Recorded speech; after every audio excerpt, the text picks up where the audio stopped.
Hi everybody and welcome to Say Rugby Magazine. I got Mark Keohane with me as always. Mark, how you doing? Great, thanks Kev. Always lovely to be here on a Monday. You had some input on the latest Say Rugby Magazine. We've got Pieter-Steph to toy, and he would definitely be the talking point in rugby right now. Yeah, kudos. Tell me what makes him worth 20 million rand a year. 20, maybe even more, maybe 25 million at the moment. Best player in the world, best player in South Africa. Has consistently been the best player in the world for the last 2 years. He can play 7, he can play 6, he can play 5, he can play 4. And if you listen to the coaches, he could probably play 10 as well. Massive engine on him, great team player, kind of the ideal fit, doesn't matter where he plays. I've seen all the debate go on, why should he stay in Cape Town, in the Western Cape, when he can command that kind of money? And he saw 3 months ago, there was a potential that he would lose his leg in a freak accident where he got a hematoma, he got a blood clot. It showed him just how quickly his career could end. So people saying, is it a loyalty thing again or not? Nonsense. He will always be available for the Springboks. He'll be good enough to play for them. It would be wonderful for him to stay and play for the Stormers in next year's Super Rugby. But just from a short-term professional career, I think it would be stupid to turn down an offer like that unless he gets the equal for those 6 months in the Western Cape and then wants to go out and play one more season and that his value doesn't get diminished in terms of the contract. But if you've got the reported contracts are between 70 and 75 million rand over the course of 3 years, if you've got that kind of money thrown at you, you take it. You know, it reminds me of Frans Steyn when he was 20 years old. He's won a World Cup. He was on 3 million rand a year in this country and he got offered 3 million euros. And people said, why did he take it? That's why he took it, you know. And with Rassie relaxing the rules and also saying, and be very upfront post the World Cup, saying if he didn't bring back those 5 or 6 foreign-based players, they would never have won the World Cup. I think it's an all-win situation for Pieter-Steph. Feel sorry for Dobbo and the Stormers if they don't get to keep him, but I just don't see how they could keep him. No chance. It amazes me that we have these debates and you still get these idiots out there that talk about loyalty and all this stuff. Loyalty went out with professional sports probably around 15 years ago. Yeah, and I know rugby's still in its infancy in terms of a professional sport. Went professionally in '96, but with the money that's been thrown around in Europe, and you've got a rand pound, 23 rand to the pound, 21 rand to the euro, how can you actually keep top players in this country unless it's through 2 or 3 benefactors and their contract here who say for these 3 players we'll keep them in the country, and then what do? That causes division because the rest of the contracted Springboks say, why aren't you putting that kind of money together for me? And if you look in the context of South African rugby at the moment, the big savings plan, 1.2 billion that Mark Alexander and Yuri Roux announced that they need to save over the next 12 months, 6 months, worst case scenario that they don't play any rugby, and players taking up to a 30-40% cut. He would be in that category that would have taken that cut. That's why he exercised his clause to get out of his contract on the 21-day deadline on Friday, a late Thursday night going into Friday. Why would you take a 40% cut when one of the top clubs in Europe has just offered you 25 million rand a year? You wouldn't.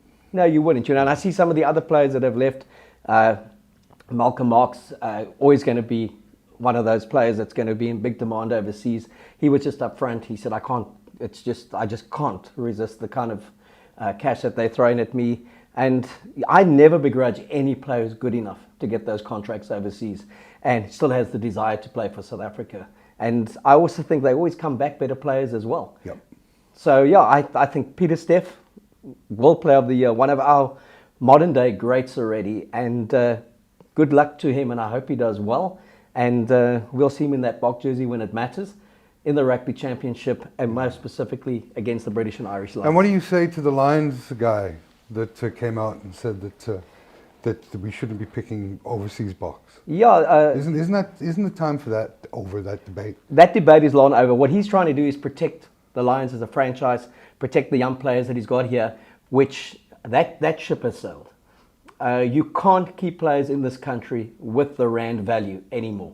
It's just impossible. And if a good 20-year-old can command good money overseas, he'll go overseas, play there for 3 years, keep his options open.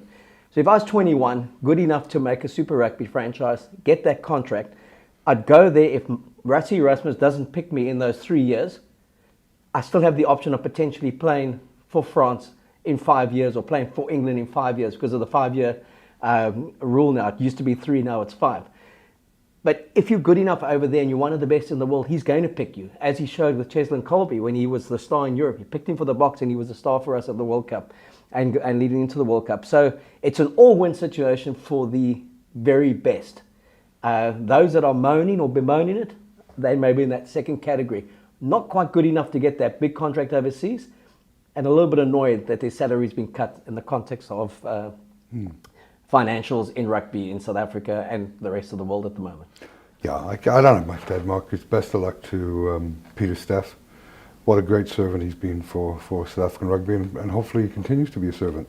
Let's hope that we don't get into a situation 4 years down the line where overseas box are banned, because then I think we will become a third-tier team. Well, they say that what man doesn't learn from, the only thing man learns from history is that he doesn't learn from history. Yeah. And it was there when we denied. That's very deep. Eh? Yeah, when we on this Monday, when we denied coaches actually picking the very best, regardless of geographics, we were 7th in the world and struggling. And we were losing to Italy, bud. We were losing to Italy. We had lost to Japan. We were getting knocked over by Argentina. Yeah. It was ugly. It was messy, and we couldn't. You were getting pummeled by Wales. I was going to say we couldn't buy a win at Wales, let alone buy a ticket.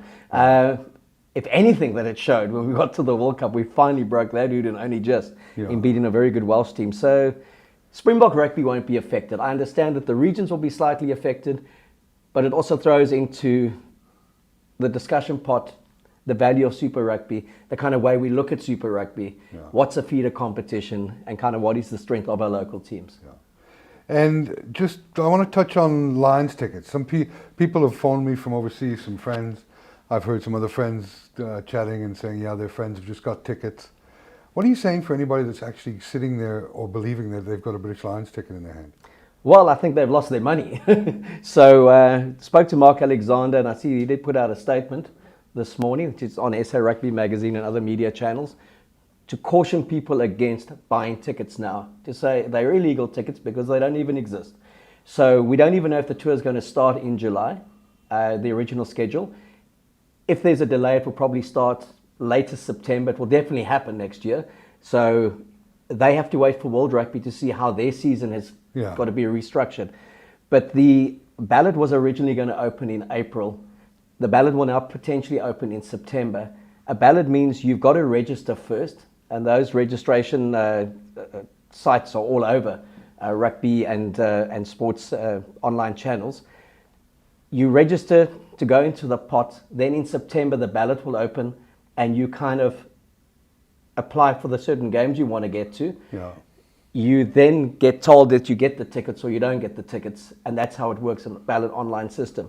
What's happening at the moment is people are being conned by companies who are saying they've got the tickets already and charging £200-300 for a ticket that potentially will be £100 or £50 when it comes out. And these people are thinking, I've actually got the ticket. I mean, I know some of our colleagues here have friends in Ireland who bought tickets for a Cape Town match that may not start in July, it may only start in September, and a category that hasn't been announced for a price that is absurd given the category that was put to it. So Mark Alexander was emphatic to say, you have been warned, follow the processes, register, and everything will be legal, and they'll announce when you can go in and purchase a ticket.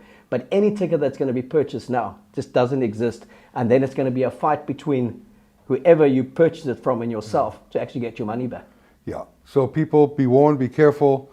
Unfortunately, this world's still full of scamsters, and don't avoid buying those tickets unless you've gone through a proper process. Yeah, and just go onto the SA Rugby magazine websites, go onto Sport24 and IOL, Times Live, they're all there. Easy.